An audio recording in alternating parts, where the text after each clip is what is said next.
मेरे इस व्यक्तिगत YouTube चैनल जो गृह विज्ञान विषय का है उस पर आप सभी का स्वागत है।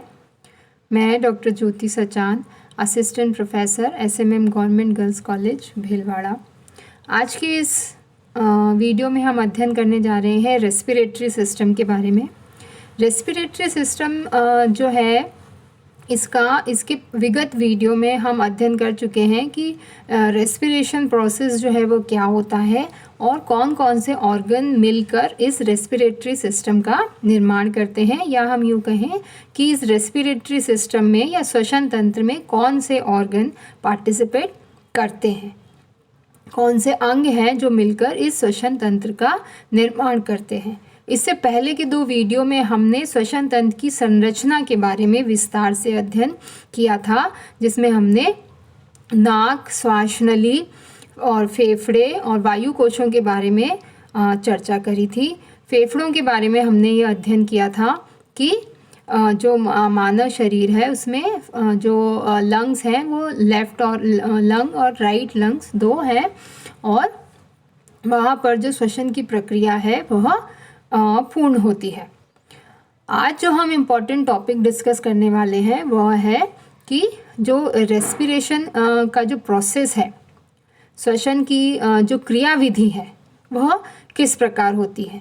क्रियाविधि का अर्थ होता है कि किस प्रकार से हम सांस लेते हैं और किस प्रकार सांस छोड़ी जाती है। तो अभी जैसा आपको डायग्राम में आपको इस स्लाइड में 2 डायग्राम यहाँ दिखाई दे रहे हैं। फर्स्ट स्लाइड में जो पहला डायग्राम है वो तो बता रहा है इनहेलेशन ऑफ एयर, अंतः श्वसन की प्रक्रिया, और दूसरा जो डायग्राम है वो एक्सहेलेशन और उस श्वसन की प्रक्रिया को दर्शाता है। इन्हीं प्रक्रियाओं को हम आज विस्तार से पढ़ने वाले हैं, इन्हीं पर हम विस्तार से चर्चा करेंगे। तो इससे पहले चूँकि आप श्वसन तंत्र के बारे में जान चुके हैं, श्वसन तंत्र की संरचना को पढ़ चुके हैं, अतः हम अब इसकी क्रियाविधि का अध्ययन करेंगे।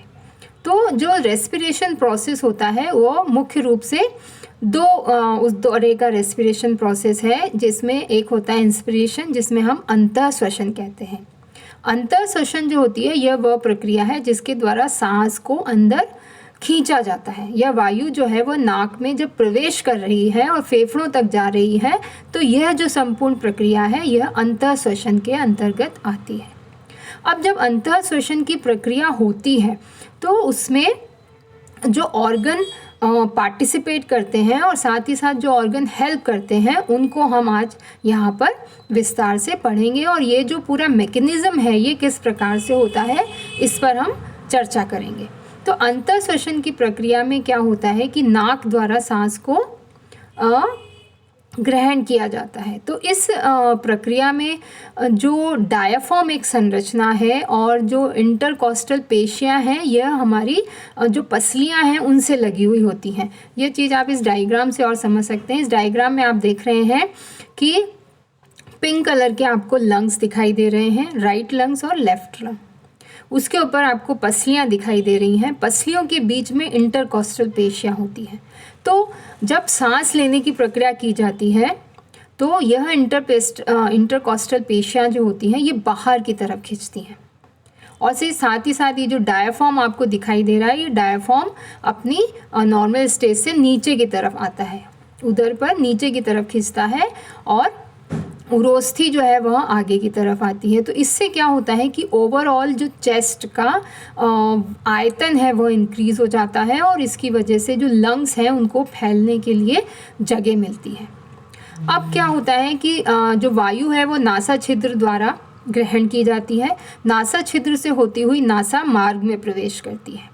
नासा मार्ग के द्वारा वायु ग्रसनी में जाती है, और ग्रसनी से होती हुई वायु ग्लॉटिस, जिसके बारे में हमने अध्ययन किया था कि एपिग्लॉटिस जो होता है ये एक द्वार है जो सामान्यतया खुला रहता है, परंतु जब भोजन किया जाता है या जल ग्रहण किया जाता है या कोई भी फूड पार्टिकल को ग्रहण किया जाता है तो यह श्वास नली को बंद कर देता है, ताकि भोजन के जो कण हैं वो श्वास नली में प्रवेश ना कर पाए। तो इस प्रकार नासा छिद्र द्वारा ली गई जो वायु है वो नासा मार्ग से होती हुई ग्रसनी में जाती है और ग्लॉटिस जो खुला हुआ द्वार है वहाँ से श्वास नली में प्रवेश करती है। श्वास नली जो होती है, जैसा कि हमने संरचना में अध्ययन किया था कि श्वास नली जो है वह लंग्स में जाकर दो भागों में विभक्त हो जाती है, श्वसनी में विभक्त हो जाती है और यही श्वसनी लंग्स के अंदर प्रवेश करके अनेकों श्वसनिकाओं में विभक्त हो जाती है और वहाँ से ये श्वसनिकाएं जो है अंत में एयर जो सैक होते हैं, कुपिका या एल्वियोलाई जिसे कहा जाता है, वहाँ पर ये खुलती है। तो इस प्रकार वायु नासा छिद्र से होती हुई एयर सैक तक पहुँच जाती है।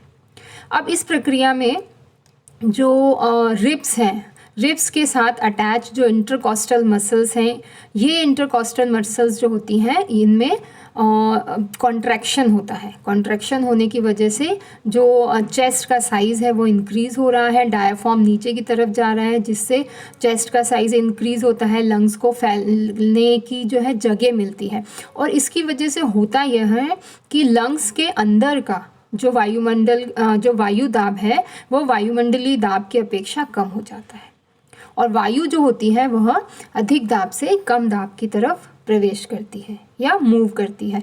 तो इस प्रकार नाक द्वारा सांस को ग्रहण किया जाता है और यह जो हवा है यह लंग्स में उपस्थित श्वसनिकाओं के द्वारा वायु कोशों में जाके एकत्रित हो जाती है। तो यह जो संपूर्ण प्रक्रिया थी, यह जो पूरा मैकेनिज्म आपने पढ़ा है, इसे अंतः श्वसन या इनहेलेशन ऑफ एयर या इंस्पिरेशन का प्रोसेस कहा जाता है। इसके पश्चात दूसरा प्रोसेस आता है उच्छ्वसन का, जिसमें एक्सपिरेशन प्रोसेस जिसको बोला जाता है, बहिश्वसन जिसको कहा जाता है और इस प्रक्रिया के अंतर्गत जो वायु ग्रहण की गई थी उस वायु को नाक द्वारा पुनः निकाला जाता है। तो यह जो प्रोसेस है that is called expiration process. इस प्रोसेस के अंदर भी पसलियों के साथ जो अटैच इंटरकॉस्टल पेशियाँ होती हैं उनका रोल होता है, डायफ्राम का रोल होता है। तो जो इंटरकॉस्टल पेशियाँ होती हैं जो जिनमें पहले कॉन्ट्रैक्शन हुआ था, संकुचन हुआ था, अब वो रिलैक्स होती हैं और अपनी स्थिति को पुनः ग्रहण करती हैं। जैसा कि आप यहाँ डायग्राम में देख रहे हैं, यहाँ पुनः आपको दिखाई दे रहा है कि पिंक कलर में लंग्स आपको दिखाई गए हैं और उसके ऊपर पसलियाँ दिखाई गई हैं। तो ये पसलियों में आप देख रहे हैं कि पसलियाँ पुनः अपनी जो ओरिजिनल स्टेज है वहाँ पर आती हैं। डायाफ्राम जो है वह भी ऊपर की तरफ खिसकता है और जो उरोस्थी वाला पार्ट है, स्टर्नम है, वे भी अपनी जो पूर्व की स्थिति है उसको वो प्राप्त कर लेती है। इसके फलस्वरूप होता यह है कि जो वक्ष गुहा होती है, जो कैविटी है, उसका जो आयतन है वह कम हो जाता है और जो लंग्स हैं वे भी थोड़े सिकुड़ अंदर की तरफ जाते हैं। उन्हें फैलने के लिए जो वॉल्यूम चाहिए होता है वो नहीं मिलता। इसका ओवरऑल इफ़ेक्ट यह होता है कि फेफड़ों के अंदर जो वायु का दाब होता है वह दाब जो है वो इंक्रीज़ हो जाता है। वायुमंडलीय दाब से फेफड़ों के अंदर का जो वायु का दाब है वो बढ़ जाता है और जो हमने नियम पढ़ा है कि वायु जो है सदैव हाई प्रेशर से लोअर प्रेशर की तरफ मूव करती है, अर्थात अधिक दाब से कम दाब की तरफ जाती है। तो जब फेफड़ों के अंदर वायु का दाब वायुमंडलीय दाब से कम हो जाता है तो यह वायु नाक द्वारा जो उल्टा प्रोसेस अगर हम इसको कहें कि जो कुपिकाओं में भरी हुई वायु जो थी वह श्वसनिकाओं से होती हुई श्वास नली में जाती है, श्वास नली से फिर ग्लॉटिस के द्वारा ग्रसनी में और ग्रसनी से नासा मार्ग और नासा छिद्र के द्वारा ये हवा या वायु जो है वो बाहर निकाल दी जाती है। तो इस प्रकार यह जो प्रक्रिया होती है यह प्रक्रिया बहिश्वसन के नाम से जानी जाती है। तो इस प्रकार जो अगर क्वेश्चन यह पूछा जाता है कि मैकेनिज्म ऑफ रेस्पिरेशन क्या होता है या श्वसन की क्रियाविधि क्या है, तो श्वसन की क्रियाविधि जो है वो दो प्रोसेस से मिलकर बनी हुई है, अंतः श्वसन और बहिश्वसन। ये दोनों ही प्रक्रियाएं मिलकर श्वसन की क्रियाविधि को पूर्ण करती है। प्रथम क्रिया जो है उसमें नाक द्वारा सांस को ग्रहण करने की प्रक्रिया है और दूसरी जो क्रिया है उसमें जो फेफड़ों के अंदर की वायु है उसे नाक द्वारा बाहर निकाल दिया जाता है। तो ये जो पूरा प्रोसेस है यह प्रोसेस है मैकेनिज्म ऑफ रेस्पिरेशन, श्वसन की क्रियाविधि। इसके अगले वीडियो में इसी के कंटिन्यूशन में हम अध्ययन करेंगे कि श्वसन की क्रियाविधि के द्वारा जब जो वायु ग्रहण की गई है, तो यह जो वायु है, इस वायु का शरीर में, वायु के अंदर उपस्थित जो ऑक्सीजन होती है उसका शरीर में किस तरह से एक्सचेंज होता है, या हम यूँ कहें कि फेफड़ों तक तो वायु पहुंच गई है या वायु कोश तक ऑक्सीजन पहुंच गई है। अब इस ऑक्सीजन को किस तरह से जो टिश्यूज़ और सेल्स होते हैं वहाँ पर पहुँचाया जाता है। तो यह जो प्रक्रिया है, इसको एक्सचेंज ऑफ गैसेस के अंतर्गत हम पढ़ेंगे। धन्यवाद।